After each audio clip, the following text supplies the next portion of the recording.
मैं युवराज Kumar stop cancer presentation में सबसे पहले आप सभी लोगों का यहाँ पर तहे दिल से स्वागत करता हूँ। आज आप सभी लोग ऐसा एक प्रेजेंटेशन, ऐसा एक प्रोग्राम सुनने वाले हैं। इसी प्रोग्राम के माध्यम से आज तक लाखों परिवार में कैंसर आने से 100% रोका है। आप जहाँ तक सभी लोग जानते हैं, बौद्ध धर्म के प्रचारक रह चुके दलाई लामा जी को मीडिया ने कॉन्फ्रेंस में सवाल किया था कि आपके नजर में आज के इंसान की डेफिनेशन क्या है, एक्चुअल में आज का इंसान है क्या। तो देखिए, दलाई लामा जी ने बड़े सुंदर शब्दों में वहां पर जवाब दिया था, और उनका वहां पर जवाब ये था, इंसान भी क्या चीज है, दौलत कमाने के लिए कीमती सेहत खो देता है, उसी कीमती सेहत को वापस पाने के लिए कमाई हुई दौलत खो देता है।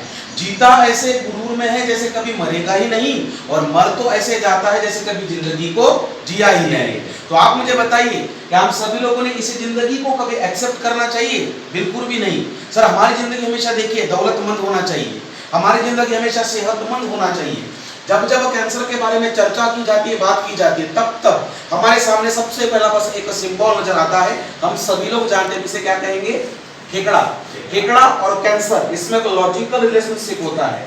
खेकड़ा धरती पर ऐसे प्रवृत्ति वाला प्राणी पाया जाता है, अगर एक बार जाकर गलती से उसने अपने बक्सी को अगर पकड़ लिया तो हम सभी लोग जानते हैं उसको तब तक नहीं छोड़ता जब तक कि वो मौत की नींद नहीं सो जाता। ठीक उसी प्रकार एक कैंसर पूरी तरह से हार चुका है। आज कैंसर देखिए किसी को भी हो सकता है, किसी भी उम्र में हो सकता है।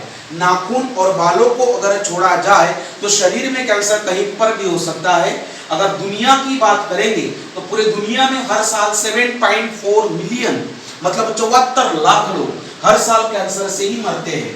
अब उसमें से भी सुंदर भारत देश के बारे में बात करेंगे तो हमारे सुंदर भारत वर्ष में हर साल 30 लाख लोग अकेले कैंसर से मर जाते हैं। और आप मुझे बताइए, ये जो आंकड़ा मैंने आपके सामने रखा 30 लाख का, ये आंकड़ा कौन सा आंकड़ा हो सकता है?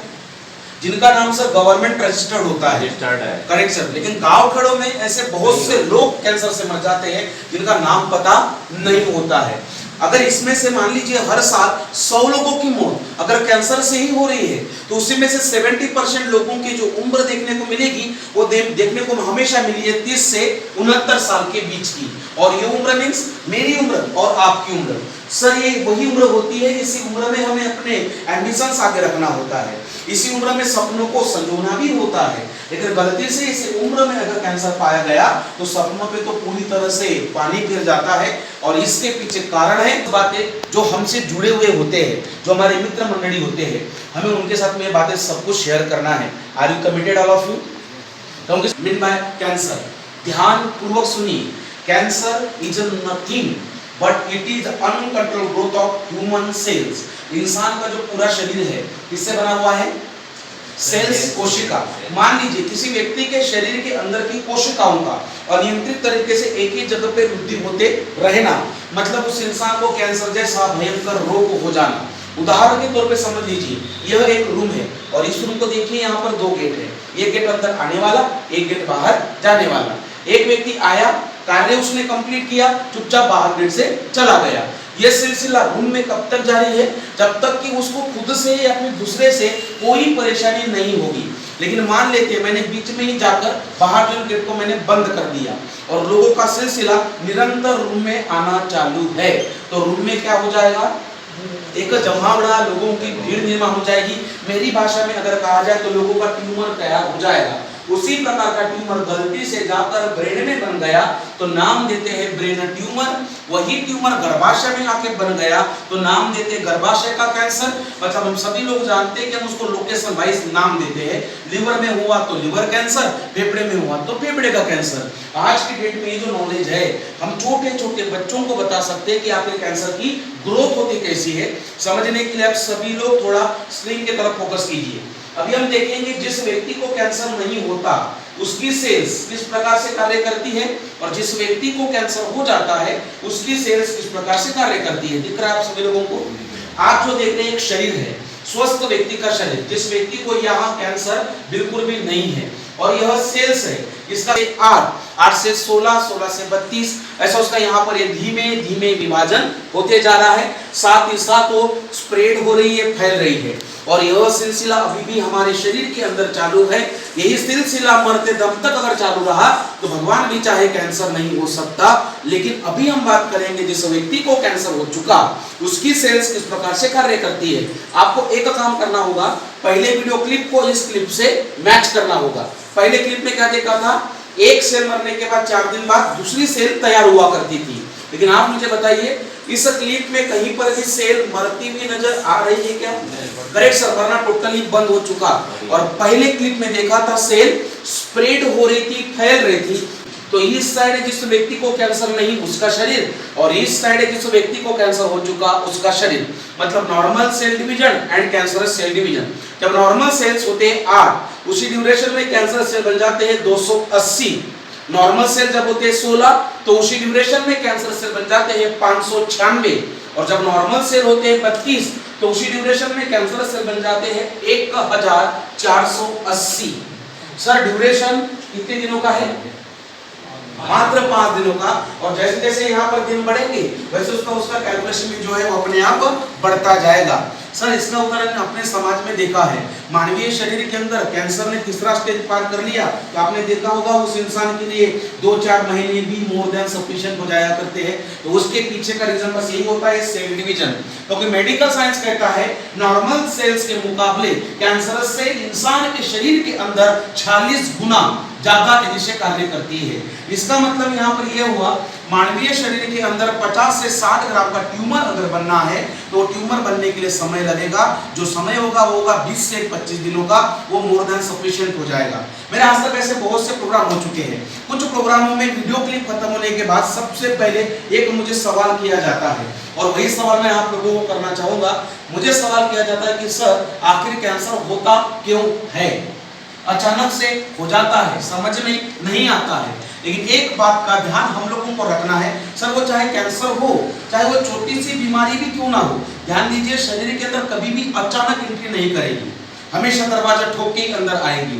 रीजन होता है उसके पीछे जागरूकता नहीं होने की वजह से हम उसको शरीर के अंदर आसानी से एंट्री दे देते हैं। तो यहाँ पर भी सबसे पहले तो आप लोगों को वही एक सेम सवाल करना चाहता हूँ। आप लोग मुझे बताइए आपकी नजरों में ऐसे कौन कौन से कारण हैं जिससे कि इंसान को कैंसर होता है? बताइए सर, हम जो डेली बोलते हैं नॉर्मल रीजन बताइए। नंबर 1 एकदम करेक्ट सर, और बताइए। एकदम करेक्ट सर। मान लीजिए अगर यही सेम सवाल चल के किसी राह चलते व्यक्ति को हम कर लेंगे, बराबर है, या फिर अगर यही सेम सवाल जिस व्यक्ति को ये मेडिकल साइंस का कोई भी नॉलेज नहीं, अगर हम उसको भी ये सवाल कर लिए तो आप लोग तो बड़ी बात ही जानते हैं, वो 4 बातें वही बताएगा जो उसको सिखाया जाता है, जो उसको दिखाया जाता है। वो सबसे 4 बातें पहले वही रखेगा कि सर कैंसर जो होता है वो हमेशा तंबाकू खाने से ही होता है, सिगरेट पीने से, शराब पीने से, गुटखा खाने से, बीड़ी पीने से कैंसर होता है। ऑब्वियसली होता जरूर है, लेकिन फिर दिमाग में एक सवाल भी आएगा। अब वो सवाल हर दिमाग में होगा, तंबाकू, गुटखा, सिगरेट और शराब, अगर इन्हीं चीजों से कैंसर अगर हुआ करता था तो धरती पर ऐसे लोगों की मौत कैंसर से क्यों हुई होगी जिनको सुपारी खाना तक पसंद नहीं था, खास करके भारतीय महिला वर्ग। देखिए इन लोगों को इन चीजों का ज्यादातर सेवन तो नहीं होता, लेकिन फिर भी दुख की बात है हमारे भारतवर्ष में स्तन कैंसर का जो रेशो है वो सबसे ज्यादा देखने को मिलता है। एक नॉलेज जरूर शेयर करना चाहता हूँ, याद रखिएगा, इंसान के शरीर के अंदर तंबाकू खाने से, सिगरेट पीने से, शराब पीने से, गुटखा खाने से, बीड़ी पीने से शरीर के अंदर कभी भी किसी भी प्रकार का कोई भी कैंसर कभी डायरेक्ट निर्माण नहीं होता।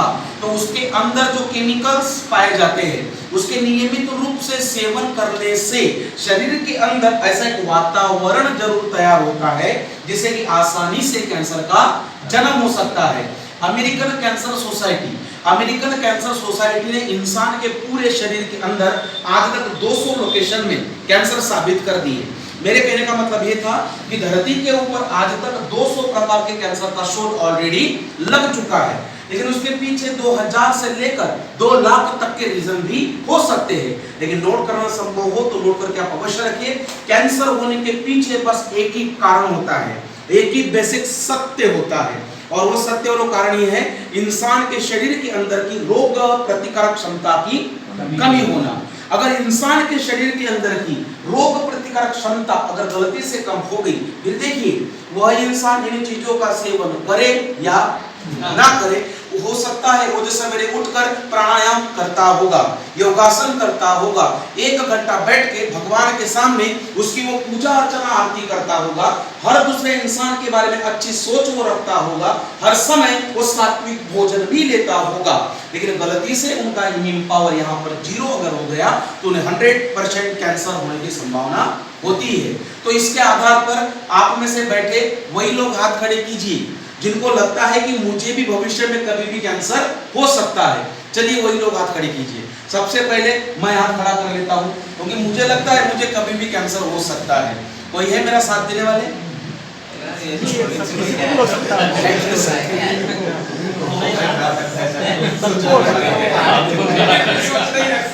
एक बात का ध्यान रखिएगा, मैं जितने भी आपको सवाल करूंगा, मैं आपको जितने भी सवाल करूंगा उसके बोर्न विद कैंसर से मतलब इंसान के शरीर के अंदर जन्मजात ही कैंसर का बीज आ चुका है। हम सभी लोगों में ऑलरेडी कैंसर का बीज है, लेकिन फिर हम में से बैठे किसी के मन में एक सवाल होता होगा, लेकिन अगर ऐसे कोई चाले 10 से 15 दिनों तक आराम नहीं हो रहे हैं, पस निकलना वहां से स्टार्ट हो चुका, खून बहना स्टार्ट हो चुका, टच करने से दर्द अगर महसूस हो रहा है, तो ऐसे छाले माउथ कैंसर के छाले अवश्य हो सकते हैं। असामान्य रक्तस्राव, जिंदगी भर जिस जगह से कभी भी खून नहीं निकला हो उसी जगह से खून निकलते रहना, पाइल्स अल्सर की बीमारी नहीं होने के बावजूद भी लैट्रिन के माध्यम से खून निकलना, यूरिन के माध्यम से खून निकलना, महिलाओं के पीरियड के डेट बिल्कुल भी नहीं है फिर भी अनकंट्रोल रक्तस्राव होना, गर्भाशय कैंसर की शुरुआत हो सकती है। लंबे समय तक निकलने में कठिनाई मतलब ये थ्रोट कैंसर, और शरीर पर कहीं पर भी गांठ। अब हर कोई गांठ कैंसर की गांठ है ये जरूरी नहीं है, लेकिन ध्यान रखिए अगर कैंसर की गांठ को अगर हमें समझना है तो इस प्रकार से समझना है, अगर कोई गांठ सीमेंट जैसी एकदम कड़क हो चुकी है, ना हिल रही है ना डुल रही है, आजू बाजू का एरिया उसका काला हो चुका या ब्राउन कलर का हो चुका, उसमें से कोई हल्का सा लिक्विड अगर बह रहा है, टच करने से सुई चुभे जैसा अगर दर्द महसूस हो रहा है, ऐसी गांठ कैंसर की गांठ अवश्य होती है। कब्जियत या भूख में कमी, जो इंसान पहले 6-6 रोटियां खाकर पेट भरा करते थे, आज उस इंसान की हालत क्या है? 2 रोटी अगर उसने खा लिया तो लग रहा है कि मेरा पेट भर चुका है। ऐसे हालातों में तुरंत डॉक्टर की सलाह ले लेना है। और सबसे जरूरी बात, त्वचा पर के तिल या फुंसी में परिवर्तन, भविष्य में शरीर की किसी भी अंग में अगर अचानक से तिल अगर आ गया तो उस तिल को भाग्य की निशानी नहीं समझना है, पहले जाकर तो डॉक्टर की सलाह ले लेना है, क्योंकि अगर वो तिल कैंसर के तिल में अगर परिवर्तित हो गया तो छोटा सा तिल भी इंसान की जिंदगी को बर्बाद कर दे सकता है। बेवजह वजन बढ़ना, घटना, खांसी सताना, आवाज बैठना, दर्दनाशक दवा लेने पर भी शरीर के अंदर उसी प्रकार से ही दर्द बना रहना। सर हम लोग एक गलती कर जाते, देखिए शरीर के अंदर हल्का सा पेन हुआ तो हम डॉक्टर साहब के पास में न जाते हुए सीधा मेडिकल स्टोर चले जाते हैं और वहां जाने के बाद में पेन किलर ले लेते हैं और दर्द कम करने की कोशिश हम लोग अवश्य करते हैं, लेकिन कहना चाहूंगा यहीं पर हम लोग गलती भी कर जाते हैं। एक बात का ध्यान रखिए, विदाउट डॉक्टर कंसल्ट हमें विटामिन की गोलियां भी नहीं लेना है, क्योंकि दवाइयां लेने के बावजूद भी देखिए सर वो दर्द वहां पर वैसे ही बना हुआ है, तो वही दर्द भविष्य में बोन कैंसर का हमें पेशेंट बना सकता है। दिन भर कपकपी लगना, नींद में ज्यादा पसीना जाना, ठंडी के मौसम में गर्मी लग रही है, गर्मी के मौसम में ठंडी लग रही है, कूलर चालू है, फैन चालू है, एसी का वातावरण रूम में है, फिर भी बेवजह अगर पसीना जा रहा है तो वही पसीना भविष्य में ब्लड कैंसर का पेशेंट बना सकता है। और सबसे जरूरी बात, मिर्गी, तेज सर दर्द और जी मचलना, चलते चलते चक्कर आए समान लगना, सिर के अगर आगे दर्द हो रहा है तो आप लोग जानते हैं अगर वो नॉर्मल पेन है 2-4 घंटे में आराम हो जाएगा या दिन में भरे में आराम हो जाएगा, लेकिन अगर ऐसा कोई शॉकिंग पेन, ऐसा कोई जबरदस्त दर्द सिर के पीछे करंट लगे जैसा अगर एक बार में अगर हो रहा है सिर के पीछे, तुरंत जाकर हमें अपना सीटी स्कैन करना अनिवार्य है, क्योंकि यहीं से भविष्य में ब्रेन ट्यूमर की शुरुआत भी हो सकती है। सर आगे बढ़ने से पहले बताना चाहूंगा, आज तक मैं मध्य प्रदेश, छत्तीसगढ़, महाराष्ट्र, गुजरात, राजस्थान मिलाकर लगभग ये 2000 से भी ज्यादा ये प्रेजेंटेशन प्रोग्राम दे चुका हूँ। प्रोग्राम खत्म होने के बाद जब लोग मेरे पास पर्सनल काउंसलिंग के लिए आते हैं और जब मैं उनके मानसिकता का जब मैं अध्ययन करने लगता हूँ तो मेरे सामने ये चीज सत्य आया, अब वो सत्य आप लोग भी जानते हैं कि भारत देश के आम इंसान में आज कैंसर से भी 10 गुना बड़ी बीमारी देखने को मिल रही है। जो बीमारी शायद हम सभी में भी हो सकती है, उसका नाम क्या हो सकता है? उसका नाम है खुद के बीमारी को छुपाना। इससे बड़ी, इससे भयंकर बीमारी दुनिया में दूसरी हो ही नहीं सकती है। यहाँ पर मैं साबित कर नहीं सकता, लेकिन इसमें आप सभी का साथ होना जरूरी है। आप सभी लोग मेरा साथ देंगे? तो सर, क्या आप सभी लोग यहाँ पर जितने भी लोग बैठे हुए हैं, क्या आप सभी लोग अपने शरीर से प्यार करते हैं या नहीं करते हैं? सभी लोग करते हैं। चलिए सर, देख भी देते हैं कौन कौन प्यार करता है, हमको दिख जाएगा।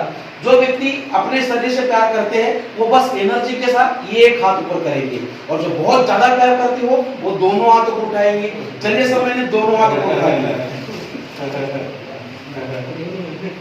सभी लोग बहुत ज्यादा प्यार करते हैं सर, धन्यवाद। लेकिन सर एक बात मैं बताना चाहूंगा, मैं दुनिया भर की बात तो नहीं करूंगा, सबसे पहले तो उनकी बात करूंगा जो अभी यहाँ पर प्रेजेंट है। तो सर कहना चाहूंगा कि हम में से बैठे कोई भी व्यक्ति हम अपने से प्यार तो नहीं करते, हम अपने से प्यार बिल्कुल भी नहीं करते। हम अपने से भी ज्यादा एक चीज है जिससे हम प्यार करते हैं, और वो चीज हमारे आंगन में खड़ी हमको नजर भी आ रही है, हमारे द्वारा लाई गई वो टू व्हीलर। अपने से भी ज्यादा हम उसको प्यार करते हैं। अब देखिए कैसे प्यार करने को बताना चाहूंगा। देखिए थोड़ा सा मेरी बातों को समझने के लिए अपने आंखों के सामने ना हल्का सा एक इमेजिंग कीजिए। देखिए यहाँ पर आरओ सर बैठे हुए हैं, मेरा प्रोग्राम यहाँ पर चल रहा है। ठीक हो जाएगा, हो जाएगा, हो जाएगा। सर देखिए, गाड़ी का अगर कोई स्पेयर पार्ट अगर गलती से खराब हो जाता है तो हम जानते हैं कि किसी भी शोरूम में, किसी भी दुकान में वो आसानी से भी मिल जाता है। इस गाड़ी का पार्ट कहीं मिले तो मुझे बताइए। इसके पीछे सर ये क्या बाइक है? ये बाइक तो माता के गर्भ से पॉकेट में मिली, और इंसान की फितरत मुफ्त में मिली चीजों की उसको कोई कदर नहीं, उसको कोई वैल्यू नहीं। चाहे 2000 की साइकिल, लेकिन फिर भी साल में 4 बार बराबर सर्विसिंग सेंटर पे वो जाती रहेगी। ये गाड़ी कितनी बार सेंटर पे जाती है सर? जो परिवार की जीवन गाथा को चलाती है। अगर गाड़ी बंद पड़ गई ना सर, गाड़ी अगर घर में बंद पड़ गई ना, तो परिवार के लोगों को वही करना पड़ता है, जम के धक्का लगाना पड़ता है, तब जाके गाड़ी सेंटर पे जाती है, नहीं तो कभी कभी जाती भी नहीं है। अब इसके पीछे क्या होगा ऐसा जो हम ऐसा कुछ नहीं कर पाते हैं? तो इसके पीछे एक सोच है सर, इसके पीछे एक सोच ये है, हर इंसान सोचता है पहले वही, जब होगा ना तब देखा जाएगा, लेकिन जिस दिन हो गया ना तो देखने का समय किसी को नहीं मिल पाएगा। सर बस एक ही बात का मैं बताना चाहूंगा, हमारा जो शरीर है ना सर, परिवार के प्रति देखिए एक इंजन का काम कर रहा है। अगर इंजन पटरी से नीचे अगर गलती से उतर गया तो डिब्बों की हालत क्या होगी हम भली बातें समझ सकते हैं। लेकिन अगर हमें अपने आप को इस डेंजर भंवर में नहीं फंसाना है, हमें अपने आप और अपने पूरे परिवार को लाइफ टाइम कैंसर से बचा के रखना है, तो करना क्या होगा? कैंसर से बचने के लिए, बचा के रखने के लिए कोई बड़ा काम करना नहीं है, ना कोई पैसा खर्चा करना है, बस जिंदगी भर 4 बातों का ध्यान रखना है। 4 एक्शन है जिनको लाइफ टाइम हमें इंप्लीमेंट करना है। अब वो 4 एक्शन 4 बातें क्या होगी अवश्य बता के जाऊंगा, लेकिन उसके पहले जरूरी है उन कैंसर के बारे में चर्चा करना जिसका मृत्यु दर भारतवर्ष में दिन ब दिन बढ़ते जा रहा है। आप लोग जानते हैं पुरुषों में देखने को मिलता है ये लंग्स कैंसर, माउथ कैंसर, छोटे बच्चों में blood cancer that is called leukaemia, और महिलाओं में सबसे तेजी से जो फैल रहा है, जो ग्रहण की तरह लग चुका है, हम जिसे कहेंगे ब्रेस्ट कैंसर, मतलब स्तन का कैंसर। सबसे पहले बात होगी लंग्स कैंसर के बारे में। तो देखिए हमारे सामने पहले एक ही वर्ड आएगा सर, स्मोकिंग। हम स्लाइड पर देख सकते हैं कि जिसको कैंसर नहीं है उसका फेफड़ा सुंदर और स्वस्थ है, और जिस व्यक्ति को कैंसर हो चुका उसका फेफड़ा मानो लोहे पे जंग चढ़ चुका है। स्मोकिंग हमेशा 2 प्रकार की पाई जाती है, एक्टिव स्मोकिंग और पैसिव स्मोकिंग, और दोनों ही स्मोकिंग अपने आप में बहुत खतरनाक होती है। सर ध्यान दीजिएगा, यह जो कैंसर है इतना खतरनाक होता है, अगर ये कैंसर परिवार में पहले किसी को था तो ये जेनेटिक भी हो सकता है। दिन सांस लेते समय गले में घर घर घर ऐसी आवाजें आते रहना, सांस फूलते रहना, मनपसंद खाना रखा हुआ है, खाने की इच्छा मर सी जाना, और जो इंसान पहले ऑफिस में बैठकर बिना थके 12-12 घंटे काम किया करते थे, आज उस इंसान की हालत देखिए, 2 घंटे काम करने के बाद हल्का सा फैन का अगर हवा लग गया तो टेबल पे झपकी आने लग जाती है। अगर हमारे साथ में ऐसा हो रहा है तो हमें समझ लेना चाहिए कि हमारा इम्यून पावर हमें जवाब देते जा रहा है। लेकिन इसके पहले चर्चा करेंगे एक भयंकर कैंसर के बारे में जो छोटे छोटे बच्चों में ही देखने को मिलता है, हम जिसे कहते हैं blood cancer, that is called leukaemia. Sir देखिए, ब्लड कैंसर मुख्य रूप से 3 प्रकार के होते हैं। सबसे पहला जो होगा वो होगा ये ल्यूकेमिया, जो प्राथमिक स्तर इसको कहा जाता है। उसके बाद में जो होगा वो होगा लिम्फ ल्यूकेमिया, जो छोटे छोटे बच्चों में ही देखने को मिलता है। सर इसके पीछे बस एक कारण है, अगर हमें अपने बच्चों को ब्लड कैंसर से लाइफ टाइम बचा के रखना है तो आपको अपने बच्चों के प्रति एक नेक काम करना होगा। आप सब लोग तैयार हैं? आपको अपने बच्चों के प्रति एक नेक काम ये करना होगा कि आज के बाद में आपको एक बात का ध्यान रखना होगा कि आज के बाद में आप अपने बच्चों को ऐसे प्लेस में जाने से रोकेंगे जिस प्लेस में हमेशा गैसियस स्मोकिंग की जाती हो। सर यहाँ पर आप अपने बच्चों को बचा के रखेंगे, सिंपल सा लॉजिक है। जो व्यक्ति स्मोक कर रहा है इसका इम्यून पावर इसके एज के हिसाब से लेवल में होगा, बराबर है। लेकिन जो बच्चे अगल बगल में बैठे हुए हो, क्या इनका इम्यून पावर इनके साथ में लेवल में हो सकता है? नहीं। सबसे पहले प्रभावित छोटे बच्चों को ही करेगा। कैंसर से बचने के लिए कीमो रेडिएशन थेरेपी का इस्तेमाल भी किया जाता है, तो साइड इफेक्ट से ब्लड कैंसर की संभावना बढ़ जाती है। आप लोग जानते हैं सर 1945 की बात है, जापान की 2 सिटियों में सेकंड वॉर में अणुबॉम्ब डाला गया था, हिरोशिमा नागासाकी। 1945 की वो बात थी, लेकिन आज भी देखिए तो कुछ बच्चे अपाहिज पैदा हो रहे हैं, कुछ बच्चे ब्लड कैंसर को लेके पैदा हो रहे हैं। ब्लड कैंसर के पीछे सबसे पहला और मेन कारण है और वो है सर्वश्रेष्ठ स्मोकिंग का।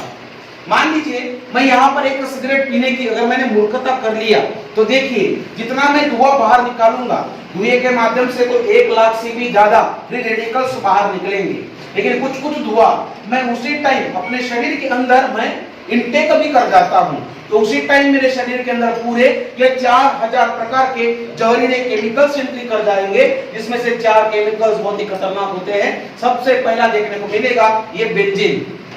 हमें जो वॉल पेंट यूज करते हैं इसमें ये बेंजीन होता है।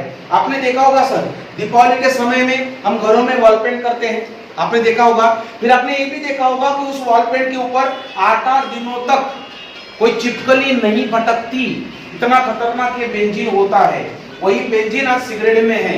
अमोनिया, हम जो टॉयलेट साफ करते हैं आज वही जहर सिगरेट में है। और सबसे बड़ी बात सर, चूहा मारने के जो जहर बनाया जाता है और उस जहर में खतरनाक जो हाइड्रोजन साइनाइड मिलाया जाता है, आज वही खतरनाक हाइड्रोजन साइनाइड देखिए सिगरेट में भी है। और सबसे बड़ी बात सर, जो महिलाएं आपने देखा होगा जो नेल पेंट रिमूव करने के लिए जो थिनर का इस्तेमाल करते हैं, उसमें जो खतरनाक एसिडोन होता है आज वही खतरनाक एसिडोन सिगरेट में भी है। सर सिगरेट का अगर थोड़ा भी धुआं गलती से बच्चों के नाक के अंदर तक अगर चला गया, ऐसे बच्चों की लाइफ मानो पूरी सर्कस बनना शुरू हो जाएंगी। सर ऐसे बच्चों को बार बार बुखार आते रहेगा, रात में सोते समय 1.5-2 घंटे के बाद में उनके कपड़े चेंज करने पड़ेंगे सर, इतना उनको पसीना आने लगेगा। कुछ बच्चे स्कूल में हो, घर में हो, बाहर हो, एक ही प्रॉब्लम होगी कि मम्मी पापा बस मेरा ये सिर दर्द कर रहा है। किसी बच्चे को साल में 2 बार या फिर 1 बार गलती से अगर पीलिया हो गया ना सर, तो इनका इम्यून पावर तो वैसे ही 0 हो जाता है। ऐसे बच्चे बेचारे फिर मेडिसिन फ्री लाइफ नहीं जी पाते सर, बेचारे हमेशा मेडिसिन पे डिपेंड हुआ करते हैं। लेकिन आपने देखा होगा कुछ कुछ घरों में कुछ बच्चे तो सर इतना थकान महसूस करते मिलेंगे कि वो पढ़ाई करते समय भी ऐसे सोते हुए नजर आते हैं। आपने ऐसे बच्चों को देखा होगा। आप मुझे बताइए, जब हम सभी लोग छोटे थे सर, बचपन में जब स्कूल से घर लौटा करते थे, घर लौटने के बाद में सबसे पहला हमारा काम क्या हुआ करता था? वही बैग को रख दे और मैदान में खेलने चले जाए। सर देखिए हम अपने जमाने में स्कूलों में 8-8 घंटे एक ही जगह पर बैठे रहा करते थे, बराबर है। और 8 घंटे बैठे रहने के बावजूद भी घर में आने के बाद फुल एनर्जी के साथ 2 घंटे मैदान में भी खेल पाते थे, इतना स्टैमिना हम में था, बराबर है। लेकिन क्या करेगा? अपना कार्यक्रम शुरू कर देगा। अब वो कार्यक्रम क्या है आप समझ गए होंगे। लेकिन आप लोग मुझे बताइए, आज जो बच्चों की जो हालत हो रही है, इनके हालत के पीछे आपकी नजरों में जिम्मेदार कौन होगा? हम लोग, हम ही लोग हैं सर। हमने इनको जो लाइफस्टाइल प्रोवाइड की है, सिंपल सा लॉजिक, बड़ी सीधी सी बात है सर। आप लोग मुझे बताइए, जब हम सभी लोग छोटे थे तो क्या बचपन में हम सभी लोगों को ये सब चीजें मिलती थी खाने पीने को, देखने को? नहीं। हमने कभी पिज्जा बर्गर का नाम भी सुना था? लेकिन आजकल के छोटे छोटे बच्चों को देखिए, बड़ा गंदा शौक लगा है सर ये कोल्ड ड्रिंक्स का। उदाहरण के तौर पे देख लेते हैं, आज एक साइड में क्या करेंगे, पानी की बोतल को फ्रिज में रख देंगे और एक साइड में रख देंगे कोल्ड ड्रिंक्स की बोतल को। फिर देखेंगे बच्चा किसको हाथ लगाना पसंद करेगा सबसे पहले, ऑब्वियसली कोल्ड ड्रिंक्स को। हमारे बच्चे आपने देखा होगा सर, जिद लगाते हैं, रोते हैं, मम्मी पापा 10 का 20 का नोट दीजिए, क्या कर चिप्स खाना है। हम क्या करते हैं, दे देते सर, हम झुक जाते हैं। उनका रोना हम लोग आज सहन नहीं कर सकते हैं, लेकिन एक बात कहना चाहूंगा, उनका आज का रोना हम लोग सहन कर सकते हैं, इतनी ताकत आज हम में है। लेकिन कल का पूरे परिवार का रोना हम लोग सहन नहीं कर सकते। इस बात का ध्यान हमें अवश्य रखना है, क्योंकि मैंने अपने आंखों से देखा है सर, अपने मम्मी पापाओं को अपने बेटे को बोलते कि बेटा मार्केट जा रही हूँ, मार्केट जा रहा हूँ, आऊंगा या आऊंगी रिटर्न तो 7 चिप्स कुरकुरे लेते हुए आऊंगी, और लेते हुए आते भी है सर। एक बात का आप मुझे जवाब दीजिए, देखिए आज वहां पर चिप्स की मैन्युफैक्चर कंपनी है, हम एग्जांपल कर लेते, बराबर है, वहां पर चिप्स की मैन्युफैक्चर कंपनी है। आज सुबह 10 बजे चिप्स वहां पर मैन्युफैक्चर हो गए, तो क्या शाम तक हाथ में आ गए? सर हाथ में आने के लिए जो समय लगेगा वो लगभग महीनों का समय लगेगा, और जितना भी चाहे उस पॉलिथीन में होगा वो कहाँ जाएगा, चिप्स में आ जाएगा, और बड़े सियान के साथ में उसको खा जाते हैं। सर कहना चाहूंगा आज भी समय हमारे हाथों से नहीं निकला है, और एक बार दोहराना चाहूंगा सर, जब जागे तब सवेरा है। सर बताना चाहूंगा, मेरा जो प्रोग्राम था 2018 में इंदौर शहर में चल रहा था शिक्षा विभाग में। प्रोग्राम के दौरान मैंने टीचर से सवाल कर लिया था कि सर आप अपने बच्चों को ये पिज्जा और बर्गर खाने से क्यों नहीं रोकते हैं? तो जो मुझे जवाब मिला ना सर, वो जवाब मैं आज तो नहीं भूला, शायद उसको जिंदगी में कभी नहीं भूलने वाला। उनका कहना था कि सर ये जो चीजें है ना, हमें बचपन में कभी मिली ही नहीं, हमने इनको बचपन में कभी खाई ही नहीं, लेकिन यही सब चीजें बच्चों को नहीं खिला सकेंगे तो कमाई किस काम की है, और कमाते भी किसके लिए है? तो आप लोग मुझे बताइए, यहाँ पर आप जितने भी लोग बैठे सर, क्या हम सभी लोग आज इन्हीं चीजों के लिए कमा रहे हैं? नहीं। जो जवाब मुझे मिला वो क्या सही था? आपने सुना होगा रैंडम सिस्टम का नाम। रैंडम सिस्टम के तहत 107 स्कूलों में भी सर्वे किया गया था 2018 में। 70% बच्चों के टिफिन मेनू में सब देखने को मिला बस ये मम्मी का एम्मी, मैगी और वो नूडल्स ही देखने को मिला। समय बचाने के चक्कर में देखिए बच्चों को क्या खिलाना चाहिए और क्या नहीं खिलाना चाहिए। सर नॉलेज नहीं होने की वजह से बच्चा डेंजर रोग का शिकार वो कभी भी बन सकता है। सर हमने कुछ मम्मी लोगों से मुलाकात करने की कोशिश की, बातचीत करने की भी कोशिश की। हमने उनको पूछा कि मैडम आप अपने बच्चों को टिफिन में ये सब चीजें आप क्यों दे रहे हैं? तो जो जवाब मिला सर वो चौंका देने वाला था। उनका कहना था कि सर हम अपने कामों में इतने व्यस्त होते हैं ना, हमारा ध्यान बच्चों की तरफ बिल्कुल भी नहीं होता है।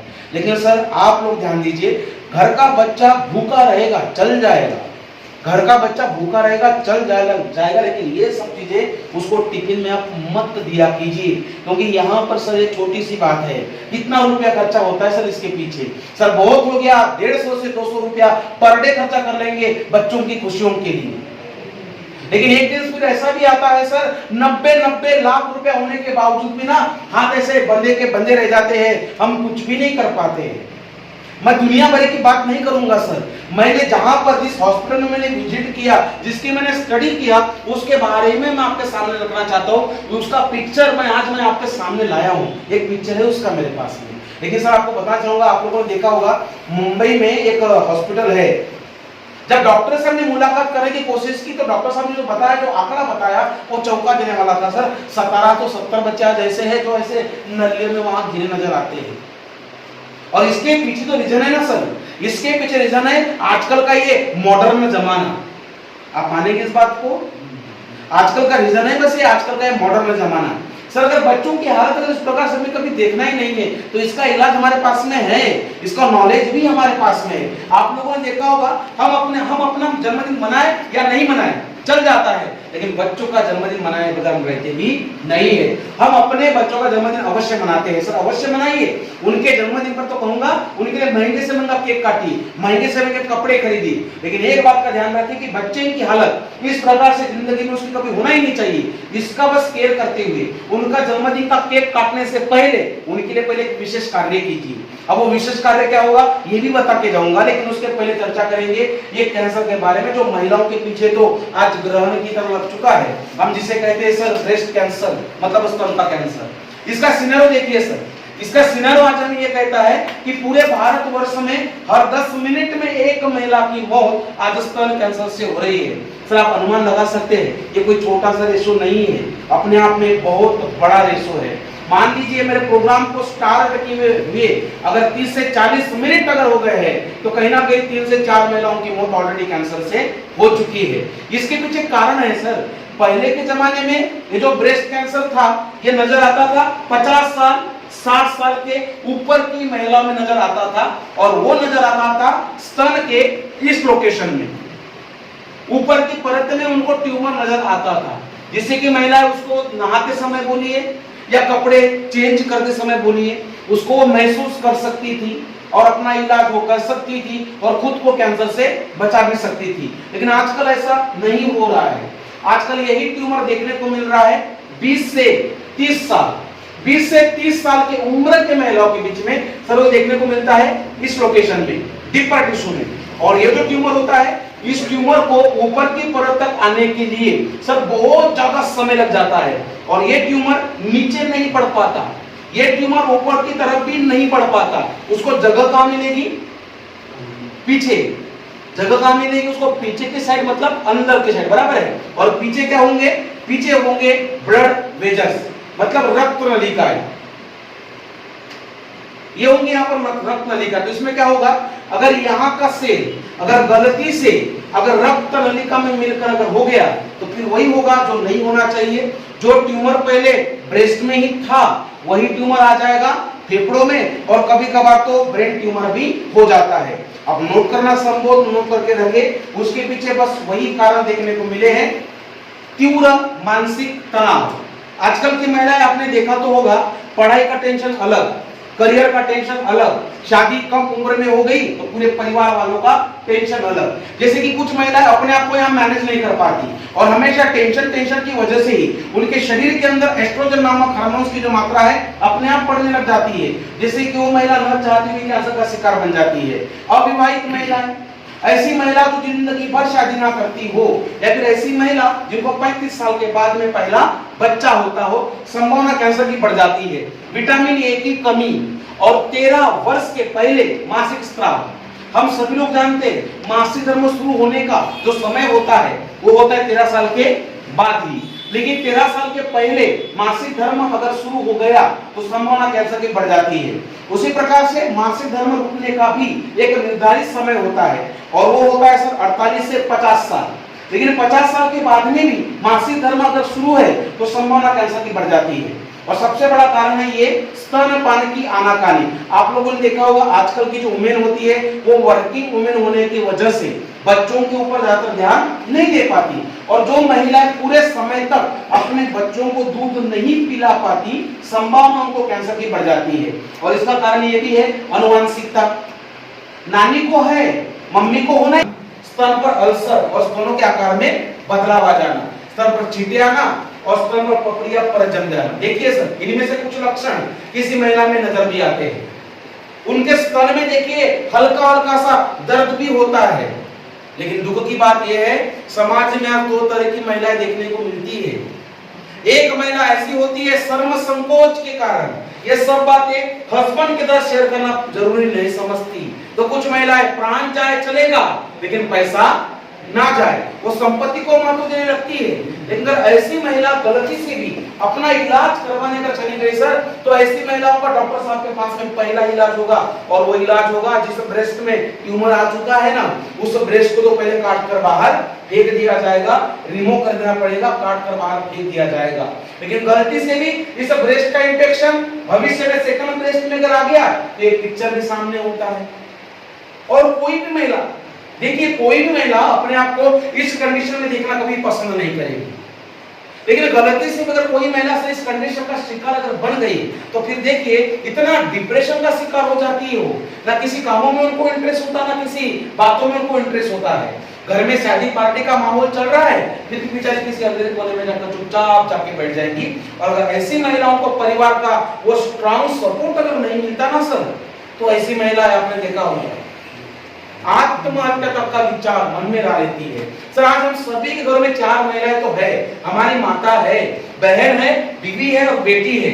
इन चारों के लाइफ में 10 मिनट का काला साया जिंदगी में कभी नहीं आना चाहिए। हमें इनके लिए कौन सा स्क्रीनिंग टेस्ट करना होगा ये भी बता के जाऊंगा, लेकिन इसके पहले जरूरी है और एक कैंसर के बारे में चर्चा करना जो हमारा बचा हुआ था, आखिरी कैंसर, हम जिसे कहेंगे सामाजिक कैंसर, मतलब माउथ कैंसर। अब इसके पीछे कारण बस वही है, तंबाकू, गुटखा, सिगरेट और शराब, इनका एक साथ उपयोग में लाना। जिस व्यक्ति को स्किन कैंसर हो चुका, सेकेंडरी में माउथ कैंसर की संभावना बढ़ जाती है। हर दिन धूप में काम करना, HIV एड्स आप लोग जानते हैं, उससे बचने के लिए जो दवाएं लिए जाते हैं साइड इफेक्ट से माउथ कैंसर की संभावना बढ़ जाती है। और ये खान पान का गलत तरीका। लक्षण के बारे में बात करेंगे तो मुंह में छाले आना, ओठों में छाले, अल्सर आ जाना, मुंह खोलने में तकलीफ होना, चबाने में तकलीफ होना, मुंह से खून निकलते रहना, दांतों की पकड़ ढीली हो जाना। अगर सर कोई इंसान इतना होने के बाद रुकना पसंद नहीं है तो कहना चाहूंगा उस इंसान को तो 100% डेफिनेटली यहाँ आने के बाद में तो रुकना ही पड़ेगा। और अगर कोई पेशेंट गलती से इस कंडीशन का शिकार बन गया तो आप लोग जानते हैं सर, डॉक्टर साहब के पास में ऐसे पेशेंट का सबसे पहला इलाज होता है। वो इलाज क्या होगा? उस पेशेंट की पहले तो सर्जरी करना। जितना भी भाग सड़ चुका होगा पहले तो काट कर उसको बाहर फेंक दिया जाएगा। लेकिन आपने सुना होगा सर्जरी होने के बाद में भी लोगों की मौत कैंसर से हुई है, आपने ये भी सुना होगा। अब इसके पीछे कारण क्या होता होगा? सर्जरी होने के बाद में भी कैंसर से मौत हुई, उसके पीछे कारण है। और वो कारण ये है, ऑपरेशन के दौरान अगर गलती से एक भी सेल खून में अगर कैंसर का बच गया, फिर शरीर को हम कितना भी क्यों ना काटे, खून के माध्यम से कैंसर तो जिंदा ही रहेगा। लेकिन कभी कभी कुछ लोगों को यह भी देखने को मिला कि एक जगह छोड़ के ऐसे बहुत सी जगहों पर कैंसर हो जाता है। मान लीजिए किसी एक व्यक्ति को उसके लीवर में, किडनी में, फेफड़े में अगर कैंसर आ चुका तो क्या डॉक्टर साहब को संभव है सर उनके तीनों अवयव एक साथ काट देना? उसके लिए बहुत ही बढ़िया इलाज है, वो इलाज है ये कीमो रेडिएशन थेरेपी। आप लोग जानते हैं इस थेरेपी के माध्यम से आज तक लाखों लोगों की जानें भी बचाई जा चुकी है। लेकिन क्या आप लोग जानते हैं कि वह लोग कौन थे जिनकी जानें इस थेरेपी ने बचाई है? कौन थे वो लोग? करेक्ट सर, वो लोग वो थे जिनका कैंसर फर्स्ट स्टेज में पकड़ा गया था। युवराज सिंह उदाहरण है, बराबर है, मनीषा कोइराला, राजू श्रीवास्तव, सोनाली बेंद्रे, हजारों उदाहरण है। लेकिन गलती से भी अगर उनका कैंसर तीसरा स्टेज अगर पार कर गया तो इसी दवा का डोज पे बढ़ा देना पड़ता है। और समाज में लाइन सुनने को मिलती है कि कैंसर का पेशेंट बेचारा कैंसर से न मरते हुए बचने के लिए जो दवाएं लिया करता था उससे उसकी मौत हो गई। कीमो रेडिएशन थेरेपी ऐसे एक थेरेपी होती है, इस थेरेपी के 25 साइकिल के ऊपर अगर साइकिल अगर दी जाए तो उसके दुष्परिणाम भी हमें नजर आ जाते हैं। बस 1 मिनट आप मेरे तरफ ध्यान दीजिए। देखिए डॉक्टर साहब को कैंसर का बस एक सेल मारना है, बस एक सेल मारना है। तो डॉक्टर साहब को करना क्या पड़ेगा? सबसे पहले उनके आजू बाजू के 25 स्वस्थ सेलों को पहले मारना होगा, तब जाके कैंसर की बस एक सेल मरेगी। चेहरे पे झुर्रियां आ जाएगी, नाखून पूरे काले पड़ना शुरू हो जाएंगे, बाल झड़ना अपने आप शुरू हो जाएंगे, उनके मुंह में इतने जबरदस्त छाले आते हैं, सादा जूस नहीं पी पाएगा, सादा पानी नहीं पी पाएगा। तो मजबूरन जिंदा रखने के लिए डॉक्टर साहब को एक क्रिया करना होता है, उनके गले को यहाँ से काट देते हैं और वहां पर नली फिट करते हैं और नली के माध्यम से जूस पानी उसको पिलाया जाता है, उसको बस जिंदा रखने के लिए। जीव मचलते रहेगा, इंसान तो जवान है फिर भी शारीरिक संबंध के प्रति उदासीन रहेगा। और ऐसे इंसान के जोड़ में देखिए असहनीय दर्द होता है और ऐसा इंसान खुद का चेहरा कभी आईने में नहीं देखेगा, इतनी सूजन उसके चेहरे के अंदर आ जाती है। और ऐसा इंसान डेली अपने अंतर्वस्त्र पे सरिये लैट्रिन और यूरिन करते रहता है, लेकिन ये सब बातें ना उस इंसान को महसूस तक नहीं होती है। इन सभी लोगों से मिल चुका हूं, इनका चीखना, इनका तड़पना, इनका गिड़गिड़ाना देखने के बाद, वहां जाने के बाद में सब किसी अंकल को अगर हमने सवाल कर दिए ना, अंकल अभी आप क्या महसूस करते हैं, अंकल आपको बस एक ही जवाब देंगे कि बेटा अगर तूने जहर लाया है ना तो तू पहले मुझे खिला दे, नहीं तो मेरा गला घुट के ना तू मुझे यही शांत कर दे, तो मुझे दर्द है आज मैं सहन नहीं कर पा रहा हूँ। कोई पत्थरदिल इंसान भी होगा तो वहां जाने के बाद उनकी भी आंखों में अपने आप आंसू आ जाना शुरू हो जाते हैं। इनका चीखना, इनका तड़पना, गिड़गिड़ाना देखने के बाद में कैंसर की सर बस एक डेफिनेशन निकलती है कि cancer is not a disease. सही समय पे अगर इसको नहीं पकड़ा गया ना तो असहनीय, दर्दनाक, बदबूदार, बस ऐसे एक मौत है, बस एक मौत। और यही मौत हर साल 30 लाख भारतवासियों को नसीब हो रही है। लेकिन मेरा सवाल आप लोगों से अभी ये है, हमें कैंसर से बचना चाहिए या कैंसर से लड़ना चाहिए? कैंसर से बचना चाहिए। चलिए सर, एनर्जी के पास में है, लेकिन कहना चाहूंगा नॉलेज होने के बाद में भी ना नॉलेज नहीं के बराबर है। क्योंकि सर वो नॉलेज क्या है बताने से पहले एक सवाल यहाँ पर बनता जरूर है। क्योंकि सर आप उस बात के सभी लोग गवाह हैं, पिछले 1 घंटे से नॉन स्टॉप कैंसर के बारे में आप लोगों को जागरूक कर रहा हूं, अवेयर कर रहा हूं, बराबर है। और आप लोग इतने तो जागरूक हो चुके हैं, ज्यादा नहीं कहूंगा सर आप कैंसर के ऊपर एक किताब लिख सकेंगे, इतना जागरूक मैंने आप लोगों को यहाँ पर अवश्य कर दिया है। तो उसी जागरूकता के ऊपर बस पहले एक सवाल करना चाहूंगा, आप सभी लोग मेरा साथ देंगे तो आप लोग मुझे बताइए कि व्हाई स्टॉप कैंसर?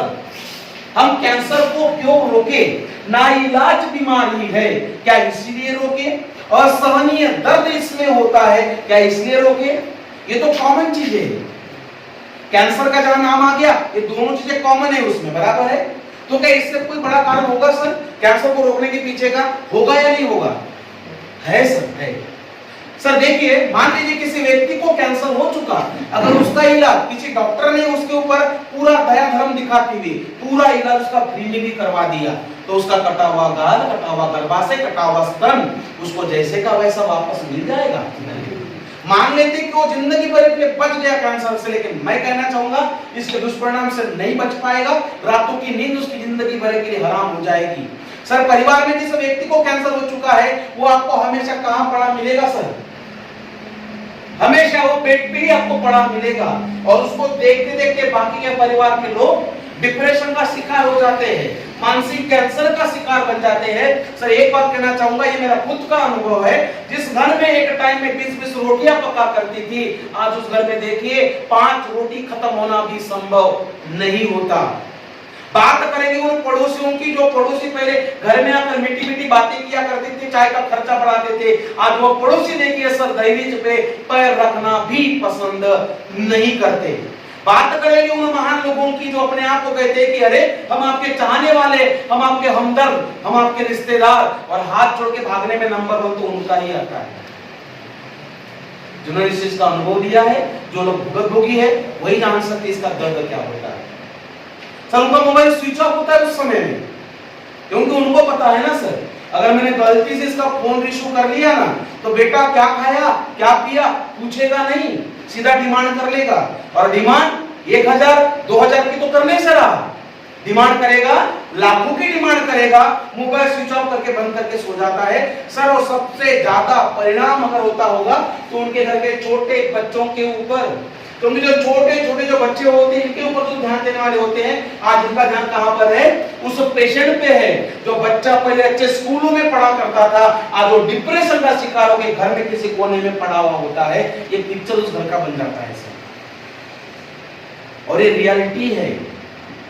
ये पिक्चर घर का कभी बनना नहीं चाहिए, आज इसीलिए कैंसर को रोकना है। और मैं सभी से उम्मीद करूंगा सर कि हम सभी लोग इन बातों को इंप्लीमेंट आज के बाद में अवश्य करेंगे। आप सभी लोग तैयार हैं? तो सर ध्यान दीजिए, कैंसर को रोकने का धरती पर एक इलाज है जिसका नाम है ये प्रिवेंशन, प्रिवेंशन, ओनली प्रिवेंशन। इसके अलावा कैंसर से बचने का धरती पर दूसरा इलाज नहीं है। बस एक बात का ध्यान रखिए, आपने सुना होगा कैंसर से बचना ही कैंसर का सबसे बड़ा इलाज है, प्रिवेंशन। आपने कभी कभार देखा होगा दीवारों के ऊपर एक लाइन लिखी रहती है, prevention is better than cure. लेकिन ऐसे कितने लोग होते हैं जो लाइफ में प्रिवेंशन को कंप्लीट करना जानते हैं। अब प्रिवेंशन मतलब क्या होगा? प्रिवेंशन मतलब होगा सर रोकथाम, प्रतिबंध लगाना जरूरी है। हम रोकथाम कैसे करेंगे तो नोट करके रखिए, इसको प्रिवेंशन को कंप्लीट करना है तो एक नया बेस्ट उनकी फार्मूला है। वो फार्मूला इस प्रकार से है, अवेयरनेस प्लस रिक्तस्थान इज इक्वल टू प्रिवेंशन। ये फॉर्मूला नोट करके रखिए और अपने लाइफ में इसको अवश्य इंप्लीमेंट कीजिए। आप मुझे बताइए, ये जो फॉर्मूला आपके सामने मैंने रखा, ये फॉर्मूला क्या कंप्लीट है या बीच में जगह खाली है? सर बीच में जगह खाली है। तो यहाँ पर एक सवाल बनता जरूर है कि हम लोग जागरूकता के साथ, अवेयरनेस के साथ कैंसर से 100% बच जाएंगे। चलिए मान लेते हैं, मैं समझ रहा हूं कि आप लोग जागरूक हो चुके हैं, बराबर है। तो मैं क्या करूंगा, सर से परमिशन ले लूंगा कि सर मैंने आप इन लोगों को मैंने जागरूक कर दिया है, तो मेरा काम यहाँ पर खत्म हो चुका है। मैं समझूंगा मेरा काम खत्म हो चुका, तो मैं अपना प्रोग्राम यहीं पे बंद कर जाऊंगा और आपको टाटा बाय बाय करके मैं घर निकल जाऊंगा। तो अभी आप लोग मुझे बताइए, अभी हम कैंसर से बच जाएंगे? Correct sir. अगर जागरूकता के साथ में कैंसर से अगर बचा ही जाता था ना, तो हम लोग जानते हैं धरती के ऊपर डॉक्टर लोगों की मौत कैंसर से नहीं होती थी। 3 नाम आपके सामने बस रख रहा हूं, वो 3 नाम किन लोगों के हैं उसी के ऊपर बस आपको फोकस करना है। Number 1 Canada. कनाडा के प्रोस्टेट कैंसर के world class, world renowned surgeon doctor DP वल्लीज साहब। किसी बड़े नेता को, किसी बड़े एक्टर को प्रोस्टेट कैंसर अगर होता था तो जुबान पे नाम आता था डॉक्टर डीपी वल्लीज साहब का। हजारों लोगों की जानें उन्होंने बचाई, 100 से भी ज्यादा अनुसंधान उन्होंने किए। वो इतने महान क्या डॉक्टर थे, उन्होंने ही प्रोस्टेट कैंसर का शोध लगाया था। लेकिन आखिर में मौत देखिए तो खुद प्रोस्टेट कैंसर से हुई।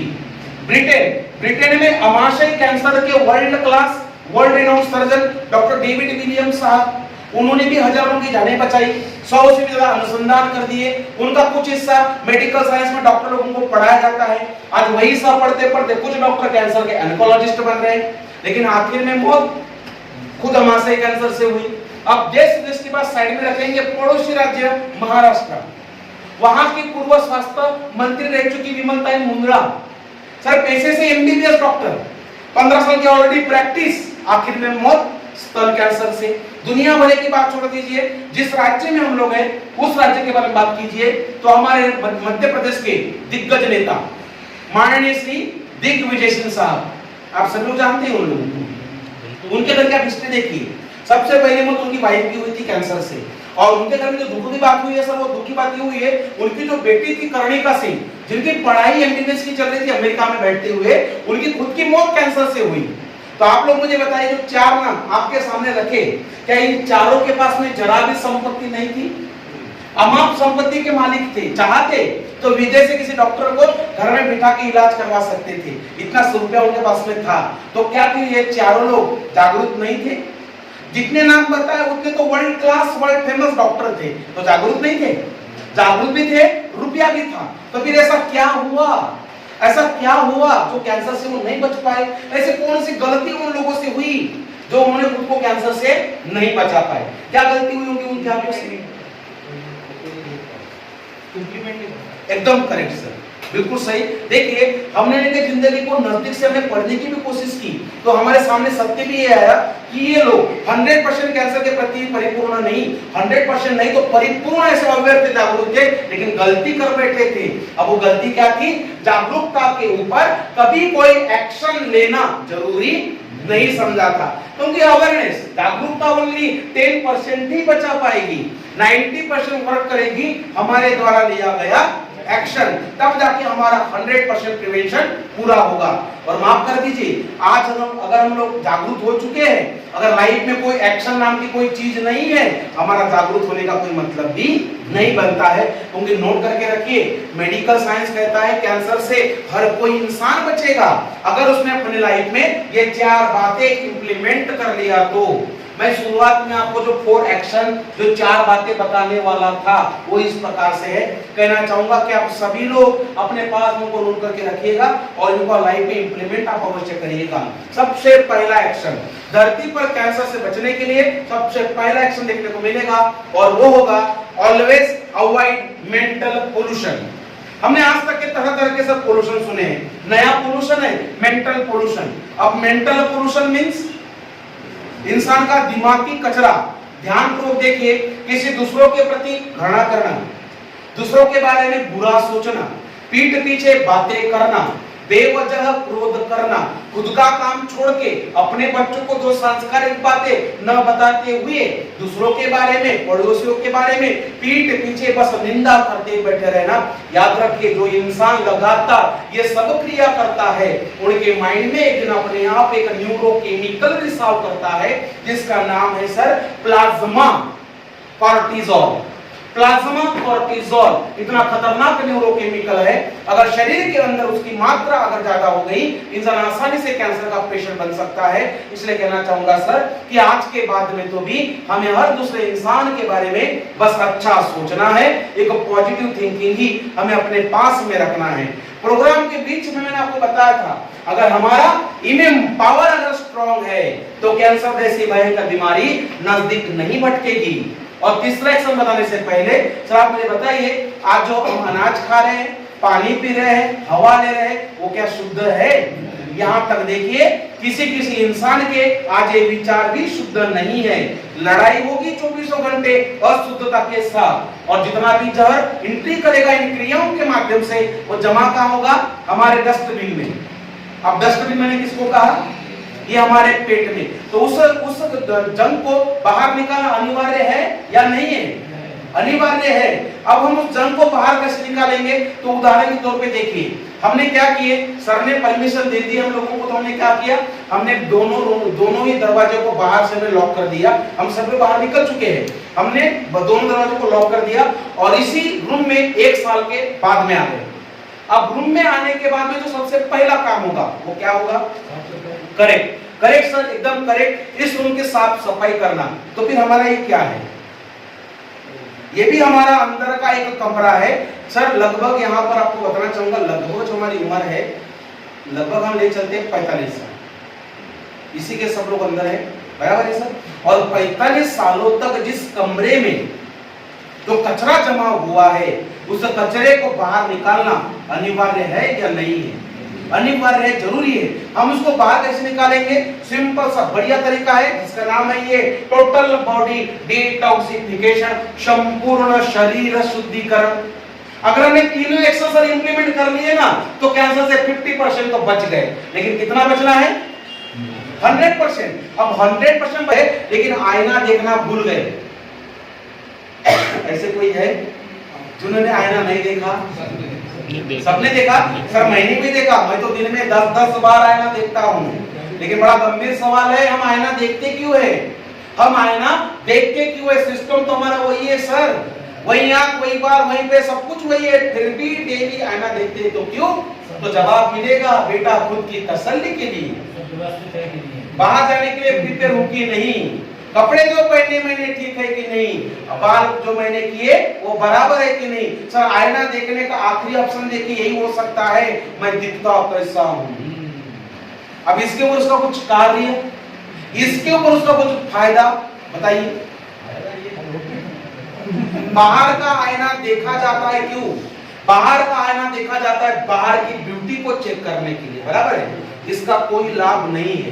कभी आपने सुना, कभी आपके कानों पर ये बात गई कि किसी इंसान ने बचपन से लेकर बुढ़ापे तक आईना नहीं देखा तो उसका कुछ बिगड़ गया हो? ऐसा कभी सुना?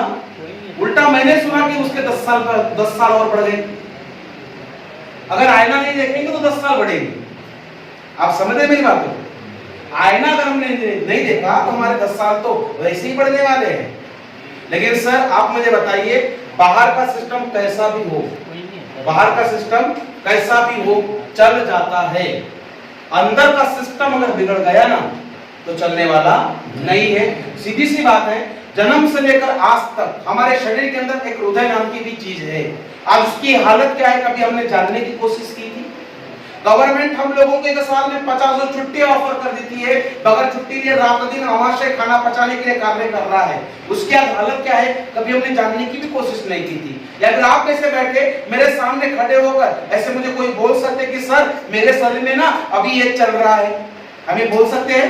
बिल्कुल भी नहीं सर। डॉक्टर साहब बस वही सजेस्ट करेंगे, ये ईयरली अर्ली डिटेक्शन, खुद होकर खुद का साल में एक बार अंदर का आईना देख लेना। जिस प्रकार से बाहर के ब्यूटी को चेक करने के लिए बाहर का आईना देखा जाता है, उसी प्रकार से अंदर के सिस्टम को चेक करने के लिए अंदर का भी एक आईना होता है, और उस आईने का नाम है ईयरली अर्ली डिटेक्शन। अब अर्ली डिटेक्शन हम उसको मेडिकल लैंग्वेज में क्या कहेंगे? अर्ली डिटेक्शन को मेडिकल लैंग्वेज में क्या कहेंगे? करेक्ट सर, क्या कहेंगे? खुद का साल में एक बार खुद का मेडिकल चेकअप, बराबर है सर। हम 365 दिन आईना देखते हैं, अगर एक दिन हमने आईना देख लिया तो उसके हिसाब से साल में कितनी बार देखेंगे? 365 दिन हम बाहर का आईना देखेंगे, जिसकी कोई आवश्यकता ही नहीं है। लेकिन सर हमें अंदर का आईना 365 दिन नहीं देखना है, तो 365 दिनों में से कोई भी ऐसा एक दिन नियुक्त करना है और उस दिन हमें अंदर का आईना देखना है। आप सभी लोग तैयार हैं? तो सर ये सब क्रिया है, हमें अभी से इंप्लीमेंट करना है। सभी लोगों ने कमिटमेंट कर लिए है, तो सबसे पहला एक्शन इंप्लीमेंट करना है हमें मेंटल फोर्स को तो पहले दूर करना है, बराबर है। और आप सभी लोग जानते हैं सर, पहले एक्शन को इंप्लीमेंट करने के लिए ना कोई रुपया और कोई पैसा खर्चा करने की कोई आवश्यकता नहीं है। अगर इसको इंप्लीमेंट करना है सर, तो बस एक ही कहावत है, कल करे सो आज कर, आज करे सो अब। सर अभी तक के हमने इस एक्शन को इंप्लीमेंट नहीं की, कोई बात नहीं, चलेगा, लेकिन अभी के बाद में, अभी से और इसी वक्त से हमें इस एक्शन को इंप्लीमेंट करना है। आप सभी लोग तैयार है? सर इंप्लीमेंट होगा 3 बातें इसके पीछे। अब वो 3 बातें आपके नजर में कोई भी 3 बातें हो सकती है, लेकिन जो मेरे सामने है बस वही मैं आपके सामने रखना चाहता हूँ। सर आज के बाद में सबसे पहली बात, आज के बाद में किसी स्कूल के सामने से हम लोग गुजर रहे हैं, स्कूल में देखिए घर का बच्चा पढ़ रहा है या नहीं पढ़ रहा है, इससे किसी को कोई फर्क नहीं पड़ेगा। लेकिन शाम को घर में जाने के बाद में जिस भगवान के सामने हम लोग हाथ जोड़ते हैं, जिस भगवान को दिल से याद किया जाता है, उसी भगवान को मन ही मन में 2 सेकंड के लिए स्कूल के सामने सर याद करना है। बस एक बार प्रार्थना और एक बार दुआ करना है कि हे ईश्वर, हे खुदा, आज यहाँ पर जितने भी बच्चे पढ़ रहे हैं उनका भविष्य उज्जवल हो। हमें तो प्रार्थना मन ही मन में कर सकते हैं, इतना तो हम सक्षम हैं। आज के बाद में अगर हमारे सामने से गलती से कोई एम्बुलेंस अगर गुजर गई ना सर, एम्बुलेंस में घर का रहा हो या नहीं रहा हो, किसी को कोई फर्क नहीं पड़ेगा, लेकिन एक बार प्रार्थना और एक बार दुआ अवश्य बनेगी। क्या पता उस एम्बुलेंस में वही इंसान जा रहा है जिसके पीछे 8-10 लोगों का परिवार है। अगर ऊपर वाला दुआ आपकी कबूल करता है तो मुझे नहीं लगता सर कि हमारा कुछ भी बिगड़ने वाला है। बिगड़ जाएगा कुछ भी नहीं। सर अगर आज के बाद में किसी रास्ते से हम लोग गुजर रहे हैं, चलते हुए रास्ते में सामने कोई भूखा बच्चा नजर आ गया, तो आप ऐसे बैठे किसी को नहीं बोलूंगा, आप अपनी गाड़ी खड़ी कीजिए और 10 का नोट निकाले और भूखे बच्चे को पहले खाना खिलाइए। सर मत खिलाइए ना उसको खाना, मत खिलाइए, बस लेकिन एक बार मन ही मन में सही अपने भगवान के पास, अपने प्रभु के पास, अपने खुदा के पास प्रार्थना और एक बार दुआ तो कर ही सकते हैं कि हे ईश्वर, हे खुदा, आज इस भूखे बच्चों को पेट भर खाना तो भी जरूर मिले। सर ये सब मैं क्यों कह रहा हूँ सर? 100 बातों की एक ही बात मैं कहना चाहता हूँ, हमें सकारात्मक सोच को रखना है और नकारात्मक सोच को निकाल के फेंक देना है। क्योंकि हम अगर दूसरों के बारे में अच्छा सोचना जानते हैं ना, तो जाहिर है वो भी हमारे बारे में अच्छा ही सोचेंगे। अगर यही आदत, यही हैबिट कंटिन्यू 3 महीने अगर रह गई, मैं पूरा विश्वास दूंगा सर मेंटल पोर्शन इतना दूर भाग जाएगा कि लाइफ टाइम भटकने वाला नहीं। बात करेंगे दूसरे एक्शन के बारे में। हमारा दूसरा एक्शन क्या था? हमें अपना इम्यून पावर स्ट्रॉन्ग करना है। तो सर इम्यून पावर स्ट्रॉन्ग होगा उसका बस एक ही तरीका है, और वो तरीका है बस ये कसरत के ही माध्यम से। आज तक देखिए हम लोग सूरज निकलने के पहले नहीं उठते थे, सूरज हमको गुड मॉर्निंग बोलता था, हम उसको नहीं बोल पाते, कोई बात नहीं, चलेगा। ये कहावत मैं और एक बार दोहराऊंगा, जब जागे तब सवेरा है। कल से क्या करना है सर? सूरज निकलने के पहले उठना है। अब उठने के बाद में हमारे पास में अर्जेंट हजारों कामों की लिस्ट पड़ी है, उस लिस्ट को क्या करना है? थोड़ी देर के लिए साइड में रख देना है और सबसे पहले जाकर तो हमें एक कसरत ऐसी करनी है जिससे कि हमारा लगातार 10 मिनट तक पसीना निकले, क्योंकि जितना टॉक्सिन मटेरियल शरीर के बाहर निकलेगा ना उतना ही फायदेमंद होगा और जो नई शक्ति जन्म लेगी हम उसे नाम देंगे सर यहाँ पे रोग प्रतिकारक क्षमता। अगर हम ये सब चीजें नहीं कर सकते पसीना निकालने के लिए, देखिए हम टहल नहीं सकते, हम कोई शारीरिक कसरत नहीं कर सकते हैं, हम कोई डांस नहीं कर सकते, तो फिर पसीना कैसे निकलेगा? तो उसका बेहतरीन तरीका आज घरों में है पसीना निकालने का। अब कुछ लोग बोलेंगे कि सर पोछा लगाना है क्या? तो पोछा भी लगा सकते हैं, उससे पसीना आपका निकल सकता है, बराबर है। लेकिन उससे बेहतरीन तरीका और एक है। अब वो तरीका क्या होगा? हर घर में सीढ़ियां हैं, हर घर में सीढ़ियां है। अब घर में सीढ़ियां है सब, तो फिर करना क्या है? 10 बार चढ़िए, 10 बार उससे आधा घंटे तक वही काम कीजिए। आप लोग मुझे बताइए, आधा घंटा अगर 10 मिनट पसीना शरीर के बाहर अगर निकालना है तो उसके लिए कसरत कितनी मिनट की लगेगी? लगभग आधा से पौन घंटा, आधा से पौन घंटे की जो कसरत होगी जिसके माध्यम से 10 मिनट तक कंटिन्यू पसीना निकलेगा। हमें ये सब क्रिया करना है। अब तीसरा एक्शन क्या था? टोटल बॉडी डिटॉक्सिफिकेशन, संपूर्ण शरीर शुद्धिकरण। सर हम अपने शरीर के जहर को बाहर कैसे निकालेंगे? सिंपल सा बढ़िया तरीका है, लेकिन वो तरीका बताने से पहले आप सभी लोग थोड़ा स्क्रीन की तरफ फोकस कीजिए। अगर आज भी कोई व्यक्ति ये तंबाकू, गुटखा, सिगरेट और शराब, अगर इन चीजों का सेवन अगर वो आज भी कर रहे हैं तो उनको नहीं कहूंगा कि वो आज ही बंद कर देना है। अगर कंटिन्यू रखना है आप रख सकते हैं, मुझे कोई दिक्कत नहीं होगी, लेकिन एक बात का ध्यान फिर आपको रखना होगा। अगर ये सब चीजें जीवन का अगर हिस्सा बन चुकी है, हम इसको नहीं छोड़ सकते हैं, छोड़ने में सक्षम नहीं है, तो फिर एक बात का ध्यान रखिए, हमें तीसरे एक्शन को भी अपने जीवन का हिस्सा बनाना है। क्योंकि याद रखिए, तंबाकू, गुटखा, सिगरेट और शराब, इनके माध्यम से जो शरीर के अंदर जो कचरा जमा होगा ना, तो तीसरे एक्शन के माध्यम से हम शरीर के कचरे को बाहर भी निकाल सकते हैं। फिर इन चीजों से शरीर के ऊपर कोई फर्क नहीं पड़ने वाला। बस एक बात का ध्यान आप अवश्य रखिए। खासकर महिलाएं मुझे सवाल करती कि सर हम इन चीजों की तरफ तो देखते तक नहीं, हमें क्या आवश्यकता है तीसरा एक्शन लेने की? तो सर ध्यान रखिए, प्रतिदिन सांस ली जाती है, केमिकल्स एंट्री कर जाते हैं। घर में कितना भी महंगा खाना क्यों ना खाते हो सर, वो बासमती चावल भी क्यों ना हो, आज उसमें भी केमिकल्स है। आपने देखा होगा, जो व्यक्ति अपने खेतों में केले उगाता है ना, वो खुद के खेत का केला खुद नहीं खाता है। वो इसको सब अंदाजा लगा सकते हैं सर, यहाँ से जो टेंशन मिलता है, इन्हीं के वजह से डिप्रेशन जो होता है, और इन्हीं के वजह से जो नतीजा होता है वो क्या होगा, अंदर के जो ऑर्गन्स है इनके ऊपर टोटल इस प्रकार से टॉक्सिक लग चुका है, जंग लग चुका है। तो अभी आप लोग मुझे बताइए, क्या आज भी हमें ऐसे ऑर्गन के साथ आगे की जिंदगी को बढ़ाना चाहिए या समय रहते इनको साफ करना चाहिए? इनको साफ करना है। और सर इनको साफ करने के लिए एक बहुत बढ़िया इलाज आयुर्वेदा में है, आप लोग जानते होंगे, उसका नाम, अंदर के शरीर को साफ करने के लिए बहुत बढ़िया इलाज है आयुर्वेदा में, नोट करना संभव हो तो नोट करके रखे, जिसका नाम है सर ये पंचकर्म। आप लोग जानते हैं पंचकर्म के बारे में? पंचकर्मा अपने आप में बहुत बड़ा सब्जेक्ट है, पूरा पंचकर्मा करने की कोई आवश्यकता नहीं, इसमें से मात्र हमें 3 कर्म करना ही अनिवार्य है। तो सबसे पहला होगा स्नेहन, स्नेहन, स्नेहन, साइंटिफिक मसाज। अगर आप स्नेहन लिखना संभव नहीं होगा तो बस एक मसाज हल्का सा लिख लीजिए, मसाज, साइंटिफिक मसाज, स्नेहन। दूसरा होगा स्वेदन, साइंटिफिक स्टीम बाथ थेरेपी, भाप चिकित्सा पद्धति, आयुर्वेदिक भाप स्नान। और तीसरा होगा ये बस्ती, बस्ती, बस्ती, साइंटिफिक एनिमा, स्नेहन, स्वेदन और बस्ती। अब हम इसको विस्तार से जानते हैं। हो गया नोट करके? सर थोड़ा फास्ट कीजिए, हो गया सभी का?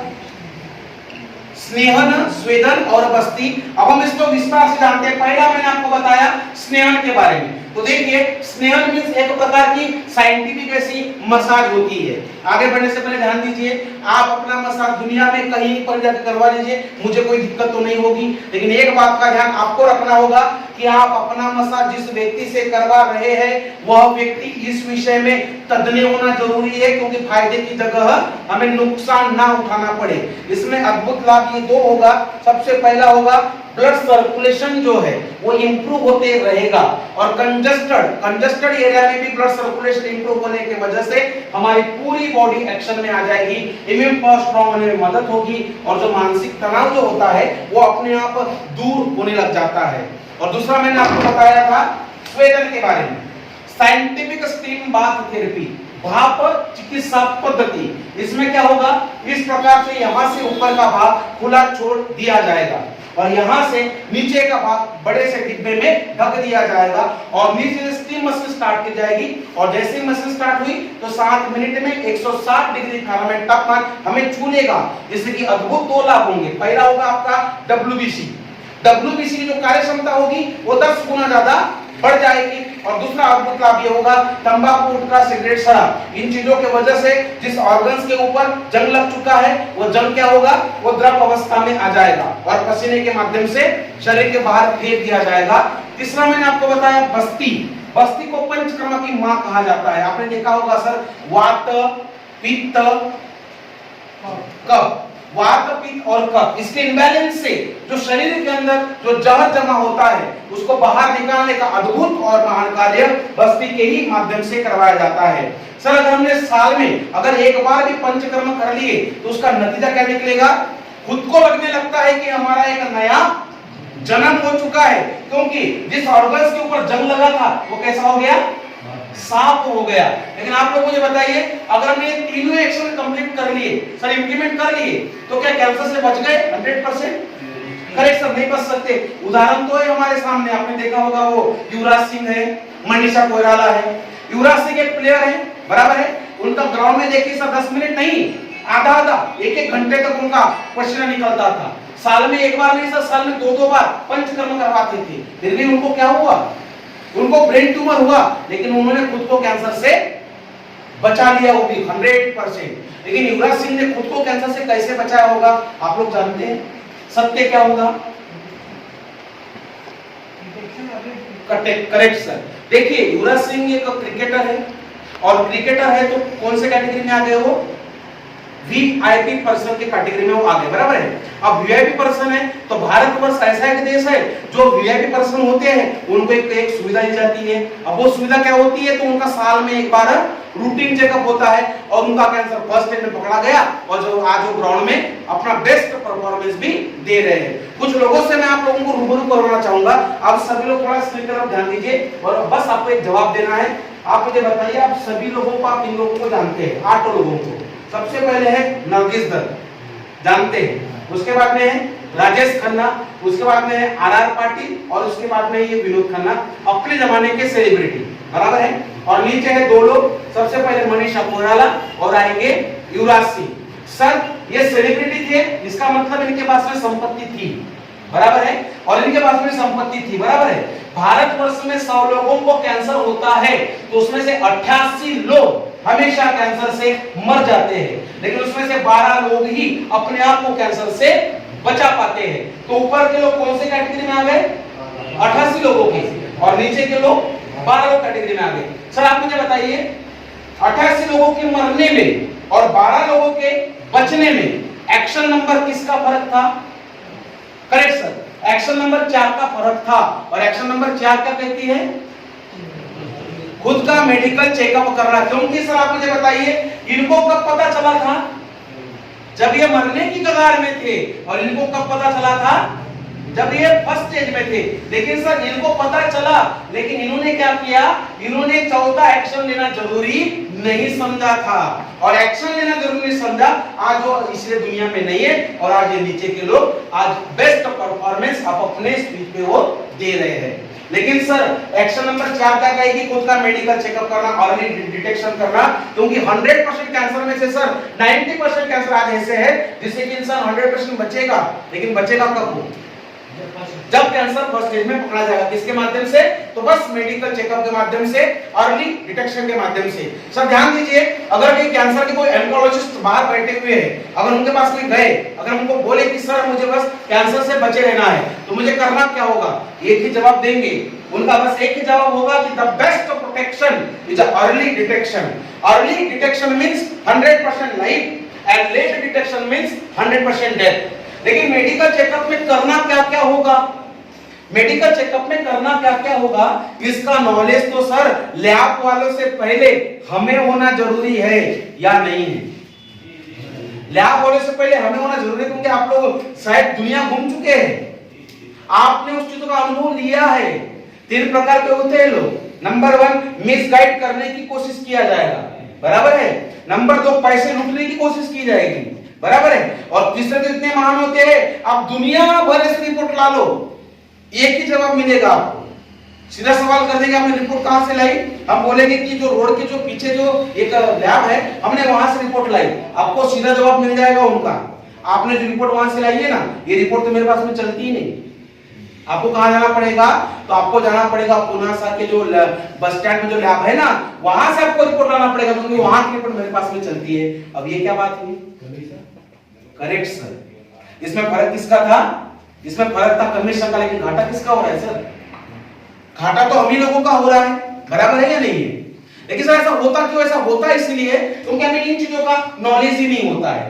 लेकिन आज के बाद में ऐसा होने वाला नहीं, क्योंकि मेडिकल चेकअप में करना क्या क्या होगा मैं आप सभी को नोट करके दूंगा, लेकिन आप लोगों को मुझसे एक वादा करना होगा। क्या वो वादा करने के लिए तैयार है? सर जिस पन्ने पे आप मेडिकल चेकअप को नोट करने वाले हैं उस पन्ने को आज ही लैमिनेशन करके रखेंगे, और आज के बाद में जब जब मेडिकल चेकअप करने जाएंगे वो पन्ना अपने साथ लेके जाएंगे, ताकि आगे का जो डॉक्टर होगा उसकी हिम्मत नहीं होना चाहिए आपको मिसगाइड करने की, आपको आपका पैसा लूटने की। आप सभी लोग तैयार हैं इस बात के लिए? कॉपी पेज पकड़ लिए हाथ में। कंप्लीट ब्लड काउंट, CBC हो गया सभी का? दोनों प्रकार की शुगर वहां पे आएंगी, भूखे पेट और पेट भरने के बाद की शुगर, मतलब fasting sugar, post meal sugar, fasting sugar, post meal sugar हो गया। दोनों प्रकार की शुगर आएगी, फास्टिंग शुगर और पोस्ट मील शुगर हो गया सर? सभी का हो गया? कंप्लीट यूरिन टेस्ट,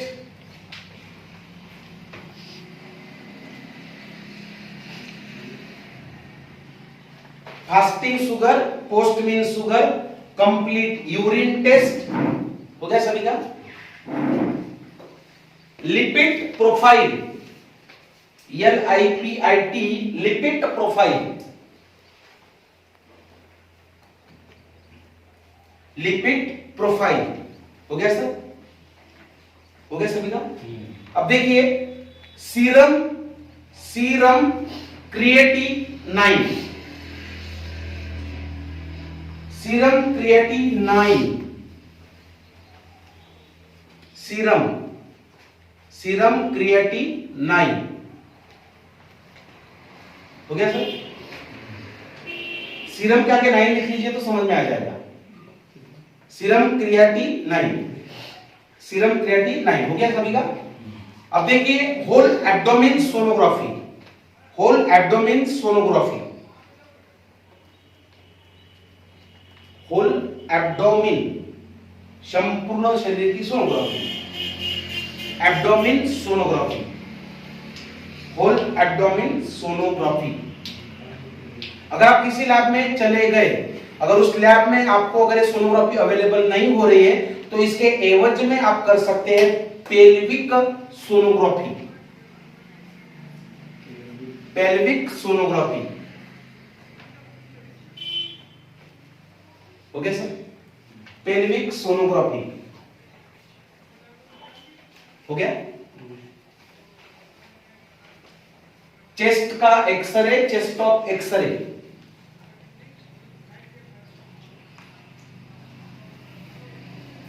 चेस्ट का एक्सरे, चेस्ट ऑफ एक्सरे,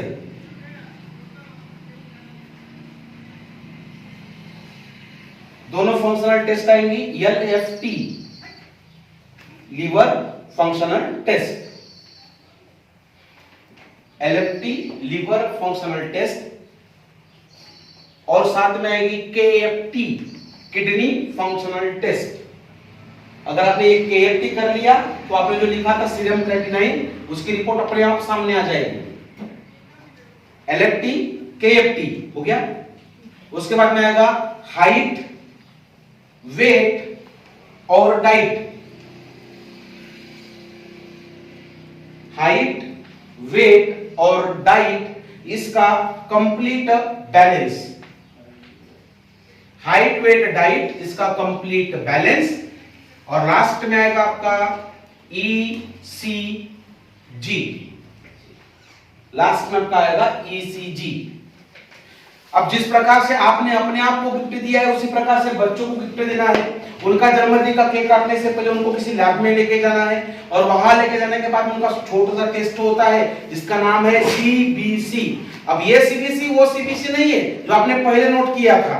ये CBC के आगे में आप लिखिए 18 बेसिक स्पेशल पैरामीटर।